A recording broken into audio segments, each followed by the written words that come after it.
C അരുൺകുമാറിന്റെ തെരഞ്ഞെടുപ്പ് പ്രചാരണ പ്രവർത്തനങ്ങളുടെ ഭാഗമായി LDF ശൂരനാട് വടക്ക് കൺവെൻഷൻ നടത്തി.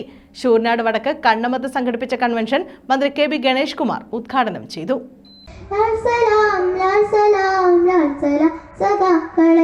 മാവേലിക്കര ലോക്സഭാ മണ്ഡലം ഇടതുമുന്നണി സ്ഥാനാർത്ഥി CA അരുൺകുമാറിന്റെ തെരഞ്ഞെടുപ്പ് പ്രചാരണ പ്രവർത്തനങ്ങളുടെ ഭാഗമായാണ് കൺവെൻഷൻ ചേർന്നത്. ഇടതുമുന്നണി ശൂരനാട് കിഴക്ക് ലോക്കൽ കമ്മിറ്റിയുടെ നേതൃത്വത്തിലായിരുന്നു കൺവെൻഷൻ. ശൂരനാട് വടക്ക് കണ്ണമം ചന്തയിൽ സംഘടിപ്പിച്ച കൺവെൻഷന്റെ ഉദ്ഘാടനം മന്ത്രി KB ഗണേഷ് കുമാർ നിർവഹിച്ചു. ജീവിച്ചിരിക്കുന്ന എല്ലാ കോൺഗ്രസിന്റെ മുൻ മുഖ്യമന്ത്രിമാരും BJP ചേർന്നു. മരിച്ചു പോവുകയും മരിച്ചവർക്കും ജീവിച്ചിരിക്കുന്ന ചില ആളുകളുടെ മക്കളും BJP എത്തിക്കഴിഞ്ഞു. ഇപ്പൊ പത്തനംതിട്ട പോയി കഴിഞ്ഞാൽ ആകെ കൺഫ്യൂഷനാണ് കോൺഗ്രസ്സുകാർക്ക്. ആർക്ക് വോട്ട് ചെയ്യണമെന്ന് അറിയത്തില്ല. ആന്റോ ആന്റണിക്ക് വോട്ട് ചെയ്യണോ AK ആന്റണിക്ക് വോട്ട് ചെയ്യണോ എന്നുള്ള സംശയത്തിലാണ്.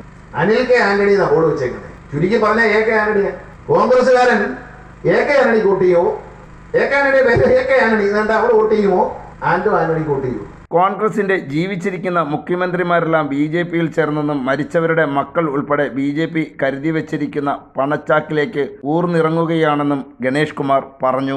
CPM ശൂരനാട് കിഴക്ക് ലോക്കൽ കമ്മിറ്റി സെക്രട്ടറി സന്തോഷ് അധ്യക്ഷത വഹിച്ചു. നേതാക്കളായ K Somaprasad, M Sivasankaran Nair, R Sundaresan, Sabu Chakkuvalli തുടങ്ങിയവർ പ്രസംഗിച്ചു. News bureau, Chakkuvalli.